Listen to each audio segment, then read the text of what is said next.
पिछले 4-5 दिनों से जो हमारा टॉपिक चल रहा है दैट इज पर्सनल प्रोनाउन। इसमें हमने जो है 4 चीजें पढ़नी थी। Number 1 number, number 2 number 3, number 4 शब्द। तो इसमें से हमने 3 चीज जो है कंप्लीटली पढ़ चुके हैं हम। Number, gender and person. Number में हमने पढ़ा 2 नंबर्स होते हैं, singular and plural.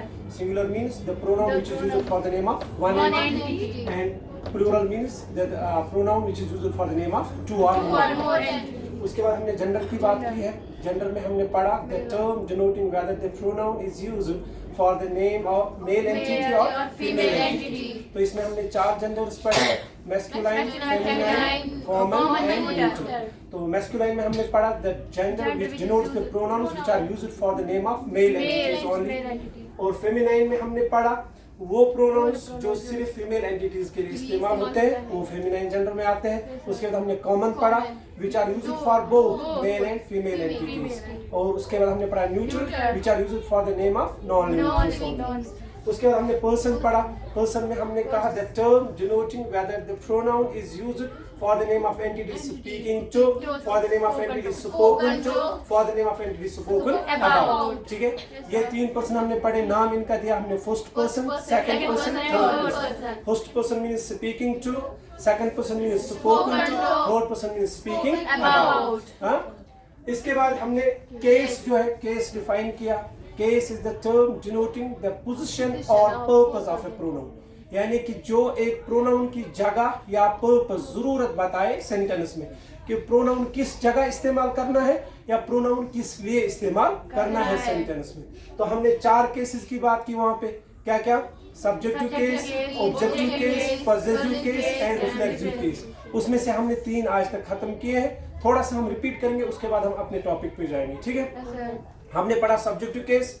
Subjective case में हमने पढ़ा the case denoting the pronouns which are used as subject. उसमें हमने सब्जेक्ट भी डिफाइन किया। सब्जेक्ट क्या होता है? The part of a sentence about which something is discussed by the other part of the sentence. The other part is predicate. उसके बाद हमने पढ़ा ऑब्जेक्टिव केस। ऑब्जेक्टिव केस में हमने पढ़ा पहले ऑब्जेक्ट क्या होता है, क्योंकि ऑब्जेक्ट लफ्ज जो है डिराइव हुआ है ऑब्जेक्ट से। ऑब्जेक्ट ओरिजिनेट हुआ है लैटिन वर्ड ऑब्जेक्टम से, जिसका मतलब है affected by the action of verb, यानी कि a word or group of words in sentence which denote the entity that are affected by the action of verb। यानी ऑब्जेक्ट हमने पढ़ा वो वर्ड या वो ग्रुप ऑफ वर्ड सेंटेंस में जो उस एंटिटी को डिनोट करे जो एंटिटी काम का इफेक्ट रिसीव करता हो, which is affected by the action of verb। फिर हमने पढ़ा 4 किस्म के ऑब्जेक्ट्स। कितने? 4। क्या क्या? Definite, direct object, indirect object and prepositional object and cognate object. Direct हमने डिफाइन किया the object which receives effect directly from the verb। फिर indirect हमने पढ़ा the object which receives the effect from the direct object that is indirectly। and cognate हमने पढ़ा the object which takes the effect from the verb to which it is relating in the meaning। यानी वो object जो verb के माना के साथ relate करता हो, जैसे खाना खाता, दौड़ता, पानी पीता, हाँ क्या बोलते इसको, ख्वाब देखता, ड्रीम इज ए ड्रीम, जिसका जो माना है वर्ब के माना के साथ मिलता जुलता हो, उसको हम कॉग्निट ऑब्जेक्ट कहते हैं। उसके बाद हमने प्रपोजिशनल ऑब्जेक्ट पढ़ा। इसमें हमने कहा पहले प्रपोजिशन क्या होता है? the words which are used before a noun or pronoun in order to relate that noun or pronoun with other parts of speech। उसमें हमने फिर कहा ऑब्जेक्ट वही नाउन या प्रोनाउन होता है जो उस प्रपोजिशन के बाद आता है, यानी जो भी नाउन या प्रोनाउन प्रपोजिशन के बाद आता है that is called prepositional object. उसके बाद हमने पढ़ा ऑब्जेक्टिव केस क्या होता है? The case denoting the pronouns which are used as object in a sentence. तो कल जो हमारा टॉपिक था that is possessive case.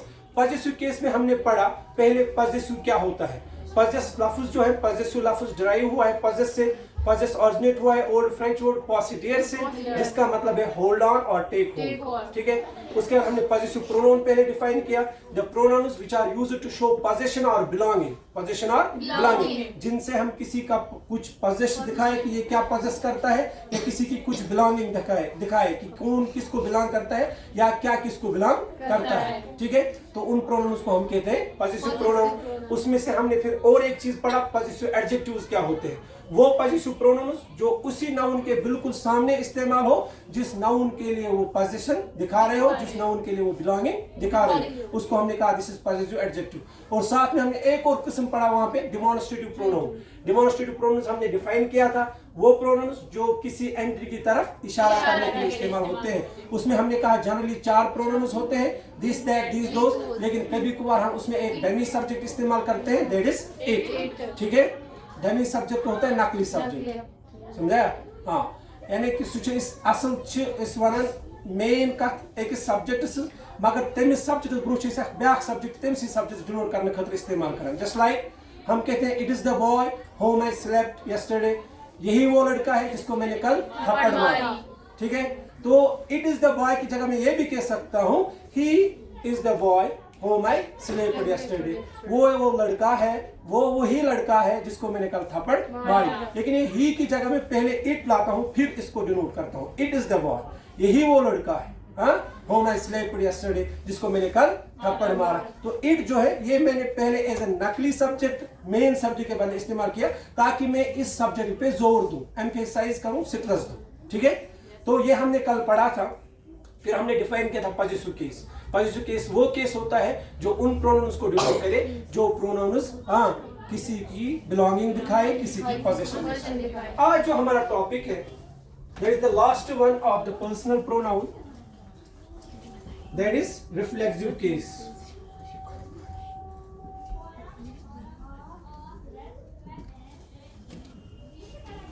Reflexive case. इससे पहले कि हम रिफ्लेक्सिव केस को डिफाइन करें, first of all let us see what is reflexive. What is reflexive? Reflexive word is grammatically here adjective and the case is grammatically here noun. ठीक है? Because it adds in the meaning of noun, so that is why it is said to be adjective. Now, the word reflexive is derived from the word reflex. It is originated from the Latin word reflexes, which means sending back।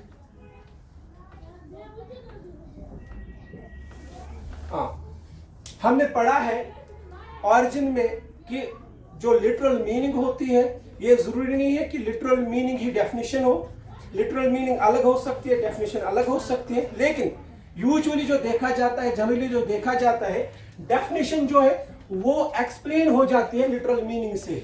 जैसे letter में हमने पढ़ा था Latin word litera which means a sign, फिर हमने sign को define किया, कौन सी साइन लेटर होती है। ठीक है, अल्फाबेट में हमने पढ़ा Latin word alphabetum, a set of ordered letters, a set of ordered letters या ऑर्डर्ड सेट ऑफ लेटर्स हमने पढ़ा था। ऐसे ग्रामर में हमने पढ़ा था Greek word grammatike techne which means the rule of structure of new language, फिर उसके हिसाब से हमने ग्रामर को डिफाइन किया था। ऐसे यहाँ पे रिफ्लेक्स जो है, इसके बाद में रिफ्लेक्सस इस्तेमाल हुआ करता था, लातिनी जुबान का लफ्ज जिसका मतलब था सेंडिंग बैक। ऑरिजिन में हमने कहा है सिर्फ वर्ड फॉर्मेशन बदलती है लेकिन माना नहीं बदलता। अगर रिफ्लेक्सस का मीनिंग सेंडिंग बैक है तो रिफ्लेक्स का मीनिंग भी सेंडिंग बैक है। अब ये क्या मतलब है sending back? Sending back means वापस भेजना। जैसे आपने 10th 9th या 8th वालों ने लाइट पढ़ी होगी, लाइट में हम रिफ्लेक्शन ऑफ लाइट पढ़ते हैं।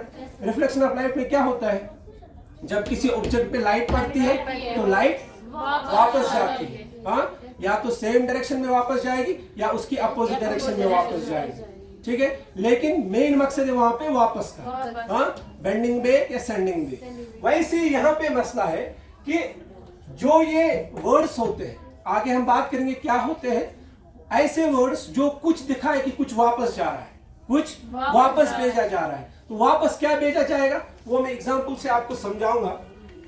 आई ब्रेक माय leg, myself. काम भी मैं ही कर रहा हूं, काम का इफेक्ट वापस मुझ पे ही है, समझा है? असल में जब यूजुअली देखा जाता है डूअर ऑफ एक्शन एक होता है लेकिन रिसीवर ऑफ एक्शन कोई और होता है। जैसे आई ईट फूड, मैं खाना खाता हूं, तो मैं खाना खाता हूं में जो सब्जेक्ट है, डूअर ऑफ एक्शन है, वो आई है, लेकिन जो काम रिसीव कर रहा है वो फूड है, ठीक है? ऐसे ही आई बीट हिम, मैं उसको मारता हूं, उसमें आई सब्जेक्ट है, डूअर ऑफ एक्शन है, और हिम जो है रिसीवर ऑफ एक्शन है।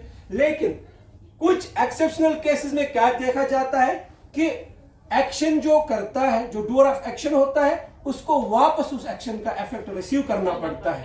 इन केसेस में जो प्रोनाउंस इस्तेमाल होते हैं, उन प्रोनाउंस को हम कहते हैं reflexive pronouns. So these are the pronouns which are used to show that the effect of the action is received back by the doer of the action. यानी रिफ्लेक्सिव प्रोनाउंस वो प्रोनाउंस होते हैं जिनसे हम दिखाए कि काम का इफेक्ट वापस काम करने वाले पे पड़ता है। ही कट हिज फिंगर हिमसेल्फ, उसने उंगली काटी, दर्द भी किसको होगा, खून भी किसको आएगा, बैंडेज भी किसको लगाना पड़ेगा। तो जो काम कर रहा है वही इफेक्ट भी रिसीव कर रहा है। ये दिखाने के लिए हम जो प्रोनाउंस इस्तेमाल करते हैं, इन प्रोनाउंस को हम कहते हैं रिफ्लेक्सिव प्रोनाउंस। समझ आया? तो रिफ्लेक्सिव प्रोनाउंस वो प्रोनाउंस होते हैं जिनसे हम दिखाए कि काम का इफेक्ट वापस काम करने वाले पे पड़ता है, उन प्रोनाउंस को हम कहते हैं रिफ्लेक्सिव प्रोनाउंस। क्लियर? अच्छे से अब आसान होगा रिफ्लेक्सिव केस समझना। Reflexive case is the case denoting the pronouns which are used as to show that the effect of the action is received back by the doer of action. यानी वो case जो उन pronounce को denote करे जिनसे हम दिखाए कि काम का इफेक्ट वापस काम करने वाले पे पड़ता है। जो केस उन प्रोनाउंस को डिनोट करे उसको हम कहते हैं रिफ्लेक्सिव केस। इसमें हमने अभी तक पढ़ा I subjective case, me objective case, my or mine, possessive case, myself. This is reflexive case. ऐसे ही we का है, we, us, our, ours, ourselves. ठीक है? ऐसे ही you, your, yours, yourself and yourselves. ठीक है? ऐसे फिर he, him, his, himself, she, her, hers, herself, it, its, itself, they, them, theirs, themselves. ठीक है? तो ये है, ये सेल्फ जो लास्ट में आता है, सेल्व्स प्लूरल में आता है, सेल्फ सिंगुलर में आता है, तो ये सब क्या है? Reflexive pronouns. ठीक है? तो यहाँ पे हमने एक और किस्म प्रोनाउन का पढ़ा। अभी तक हम पहला ही प्रोनाउन किस्म पढ़ रहे हैं, लेकिन इसमें हमने और 3 किस्म पढ़े। क्या क्या? एक तो पर्सनल पढ़ ही रहे हैं, दूसरा हमने पढ़ा पॉजिटिव प्रोनाउंस, तीसरा हमने पढ़ा डेमोन्स्ट्रेटिव प्रोनाउंस, और चौथा आज पढ़ा रिफ्लेक्सिव प्रोनाउंस। क्लियर? समझ आया अच्छे से? तो यहाँ से हमने पर्सनल प्रोनाउन जो है खत्म किया। पर्सनल प्रोनाउंस वो प्रोनाउंस होते हैं जो उस नाम के 4 बातें डिनोट करे जिस नाम के लिए प्रोनाउन इस्तेमाल होता हो। यही हमने डिफाइन किया था ना। वो 4 बातें क्या है? Number, person, gender and age. जो भी प्रोनाउन ये 4 बातें डिनोट करे उस नाम की जिस नाम के बदले वो प्रोनाउन इस्तेमाल होता है, तो उस प्रोनाउन को हम कह सकते हैं दिस इज पर्सनल प्रोनाउन। समझ आया अच्छे से? रिपीट में करूंगी, सारी को क्लियर? प्रोनाउन चार्ट मैंने सबको दिया है, बिल्कुल बना के, जैसे मैंने यहाँ पे बना के रखा है। ठीक है? तो वो बिल्कुल इसी तरह जैसे मैं जुबानी सुना रहा हूँ ना, ऐसे ये आपके दिमाग में होना चाहिए। मैं कभी भी पूछूंगा third person singular objective case में क्या प्रोनाउन होता है, मेल इस्तेमाल या मैस्कुलाइन इस्तेमाल, आपको यू निकलना चाहिए हिम। ठीक है? ऐसे मैं बोलूंगा थर्ड पर्सन प्लूरल में पॉजिटिव केस में क्या इस्तेमाल होता है, आपके मुंह से निकलना चाहिए देयर, देयर्स। समझ आया? तो ये कल ऐसे ही सब